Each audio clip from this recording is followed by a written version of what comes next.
Hey guys, thanks for tuning in. We're going to be talking on this podcast today about why God created family. If you know the reason why, the purpose behind something, it will help you stay centrally focused on that. And I believe you're going to be really, really blessed as you listen in on this conversation about why God created family.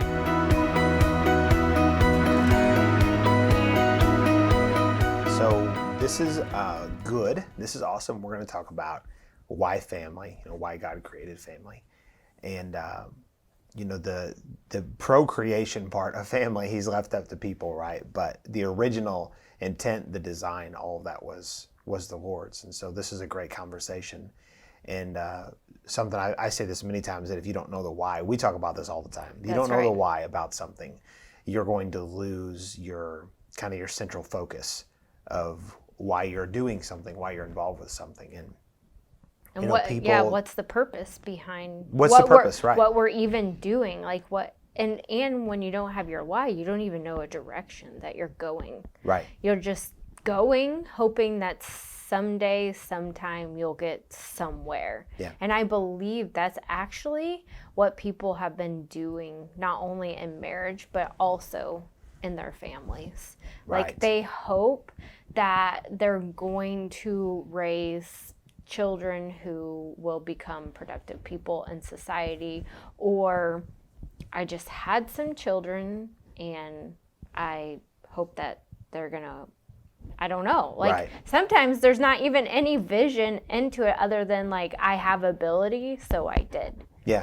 And we have to get past that. Like we should be intentional people, because when we're intentional, we'll be aimed at a direction and we'll start going that direction. That's what causes you to be fruitful. That's right. A lot of times people, they don't know the purpose of family. Mm-hmm. They don't know the purpose of their family. And it's possible that they, people get to the age where they can physically procreate. Mm-hmm. They'll start having kids. Sometimes it's unintentional. Inside of marriage, outside of marriage, it just happens. Mm-hmm. And it's like, whoa, now I have to deal with this.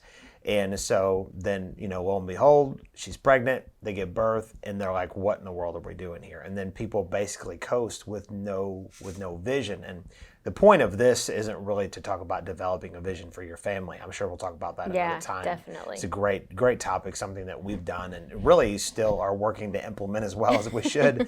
So it's good to have vision for your family. Yeah. So, but just going back to the reason why did God create family? And there's I think a lot of expressions in Scripture and understanding that could come from that. But I think just a basic understanding is that children in our society, I think that children are not as I think sometimes they're tolerated instead of celebrated. That's right. We should be celebrating the addition and the multiplication to families, be it kids or grandkids. They are.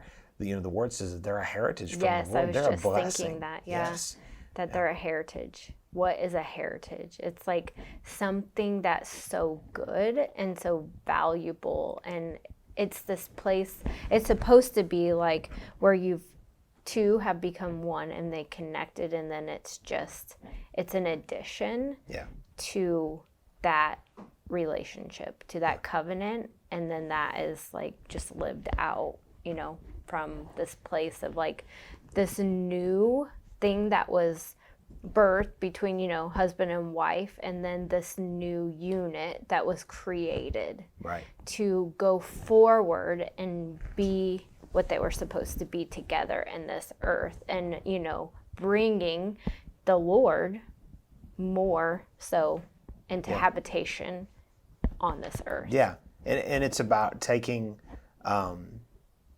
that inheritance from the Lord, being your children, and investing into them what God has placed into you.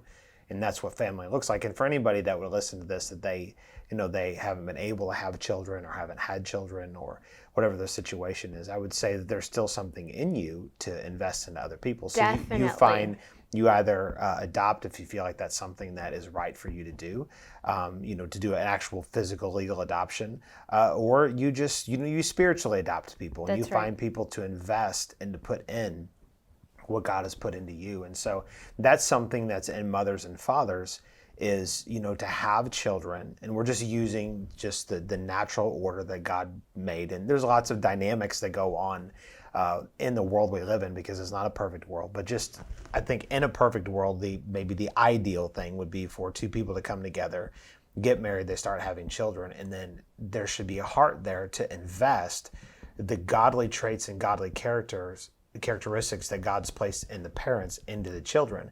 But more than that, it is about identifying what is already in them that God says about them, and raising them up to be the men and women that God has called them to be. Because the Lord, he celebrates diversity. That's right. I think you can see that just in the way that he's made people. I mean, you take the different looking people in the world. You take a tall Scandinavian person, a little bitty short Asian person, a big strong African person, just all of these different, looks. God celebrates diversity, and even within a family, he celebrates diversity. That's right. And we've got, 4 boys, and they're all very, very different from each other. And everybody that's listening to this would say the same thing about their kids. There might be similarities, definitely in looks and different things, but they're very different. And what makes a family really strong, and I think part of the reason why God created families is to be a celebration of the diversity that's there. But when you have a family that's full of love, it doesn't matter how diverse they are. They actually find unity in the things that bind them together, and so then they celebrate their individuality without being individualistic. Another topic for another time. Right. Very important. That's really good. Yeah. We live in a very individualistic world where it's like everything is about me, and so it's not about being that, but it is about realizing each one of your children are different, and God made them different and unique. And the key is, as parents, is to be able to find out what's in them, help them come out of some of the wrong things, wrong thinking, wrong attitudes, and fully step into what God has for them. That's right. And so I believe in order to do that as like a parent, first off, you have to be secure in who you are, because if you're not secure, then a lot of times, like, we project things onto our kids and want them to be things that we think that they should be instead of who they were created to be. But then, I love what you said just about, like, it's individualistic, but it's diverse, and it's a coming together. It's that unity where everybody's loved. Yeah. And that it's okay for them to be who they were created to be. And actually, you provide like a safe, nurturing, loving environment where they can have that cultivated in them, so that when it's time for them to launch and have their own family, that they launch from a very healthy, successful place. Yeah. So this, talking about like where everybody is loved and everybody's celebrated for who they are. I believe that because that's not there is this is my personal opinion, all right? This is Kentology. I believe this is one of the reasons why we have such a rise of homosexuality. Because when you have, just say, a young boy who thinks different, who operates different, and you have, and maybe he's wired a little bit softer. Maybe he's more artistic. Maybe he's musical. Maybe he's into arts and things. And there's nothing wrong with that. God's artistic. He's the most artistic person ever. But maybe you got a dad who's just a brute, and was a football player and, whatever. And so this is one reason. I shouldn't say it's the main reason, but it's one of the reasons, is that you'll have a father who doesn't know how to relate to his child. Because when you have a fatherless child, and you have a boy that grows up to become, and turns out to be homosexual and steps in that homosexual lifestyle, that's not a mystery to me. What is a mystery to me is how you'll have a good, loving family, and you'll have one that will be raised up, and they will get into a lifestyle like that with the seemingly loving parents. And it's like, what got off there? And I think a lot of times you'll have the parents that won't know how to relate to that child that's very different. And what needs to happen, instead of looking at that child and like, well, I can't believe you're doing that. Why are you like that? celebrate the right things that are in them that might be different, it causes that's acceptance Right. of who they are, who Yes. God created Yeah. them. And I think that a lot of people that get into lifestyles and get into, and just call it like it is, a lot of this, choosing your gender and all these things, my God, this is so far removed from even the normal human experience. Right. Don't even talk about the Bible for a second. Just even the normal human experience, saying to choose your own gender, it's cray-cray. I mean, it's amazing. Why do people do that kind of stuff? I think at the root of it, there's serious rejection. And they're looking right. for identity. They know they're a little bit different than maybe their siblings or other people in their peer group. And they never had somebody loving over them to say, right. you know what, God made you this particular way. And let's amplify that. So instead of being like, yeah, I'm really into music and I'm really into these, just whatever it could be, they are so hurt and rejected that they end up forming a whole new identity that's kind of like, you know what, screw you guys. Well, I don't want to have anything to do with you because you hurt me. And it may not be conscious, but that's what's going on the inside of them. And so they step in and they go a totally different direction. That's a little bit of what I have observed.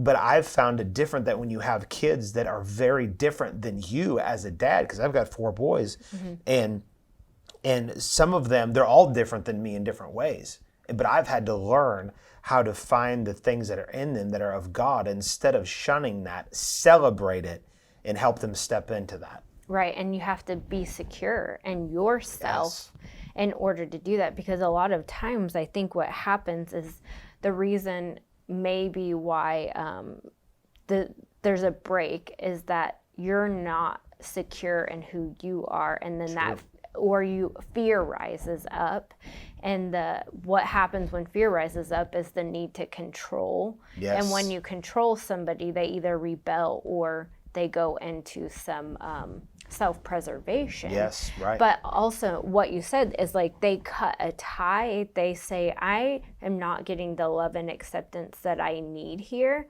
so I'm going to detach myself from this so-called family unit. Yeah. And I'm going to find a new one. And there is a Right. time in that separation. So you don't have unity anymore in this family unit, even if it's just per one, the one child or the one individual that's decided, I'm not getting that love, and I'm not getting it where I need and here in this family, so I'm going to separate myself. So you have disunity here, and then they form their own ideologies and philosophies. Yeah. Or adopt the world's. And then they begin to seek where they will be loved and accepted. That's right. And this is then children everywhere. This is people in general everywhere. If they aren't getting what they need at home, then they're going to go find it. That's right. Somewhere. And being the primary need of people is really love and acceptance. Yes. Everybody has that need. And family is supposed to be this unit. That's right. A unified thing that you have love and you have acceptance and you have security. Right. Like, these are things that parents need. These are things that everybody needs. They need love and acceptance and security. They need to know that they're going to have a safe place, and it should be cultivated in the home. Right. Parents should be cultivating safe places for their kids, so that their kids don't have to go try to find what they would call. Then you have you have this safe place that it is redefined. How do I define even a safe place? It's just where you feel secure. So they're gonna go somewhere and find people who probably aren't good. Right. But maybe good to them or true. This is what they go find. They go find people who are secure, or what they would deem as secure, and then they attach themselves to those people, whether good, bad, or not, and they begin to adapt their philosophies, ideologies. Which this brings into like a whole conversation that needs to happen in the church, and that is that it is our job to love people and to accept people, and that doesn't mean we accept what they do, because what they're doing could be totally not That's right. of God. But if they're going to go somewhere where they're accepted, we need to find a way to accept them. Now, the Yeah. challenge of that, and I've dealt with this for years, the challenge of that is to be accepting of people, but I still have a responsibility to talk to my people about things that are not right. That's right. So I have to teach them things concerning, just like homosexuality is just, it's so prevalent, it's so in our face all the time, that I've had times when I felt impressed to say, look, let's just call it what it is. This is wrong. This is not right.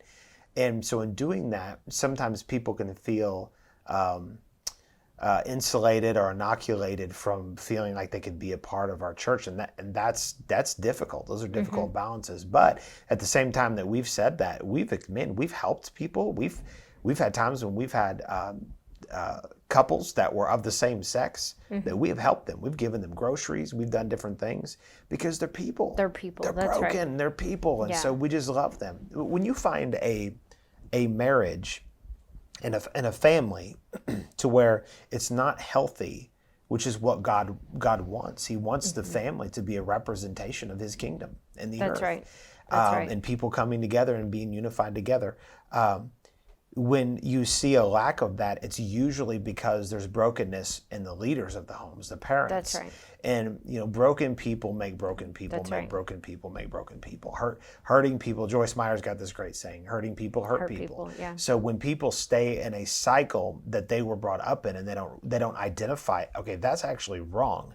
Break that cycle and start new cycles. Then the ones underneath of them are far more likely to stay in those patterns that are unhealthy. And so we have to be the ones that identify, in particular, this issue of walking in love and having acceptance in the home, regardless of what your kids do. And there are people that, and I get asked this question oftentimes about, like, especially with adult children, like, my kid is doing blah blah blah. I'm thinking about cutting them off. What do you think? And I'm like, well, what happened with the prodigal son and the father? As far as I could tell, the father never cut the prodigal son off. As a matter of fact, he was looking from afar off to see when his son would come back home, and he welcomed him, and he gave him everything that he didn't deserve. And so that's usually my answer. Now, there's a level of people when they're doing things that the parents have to say, I can't participate in this because this is just flat out ungodly. And I respect those decisions. I think we parents have to do that when their kids are off doing nonsense.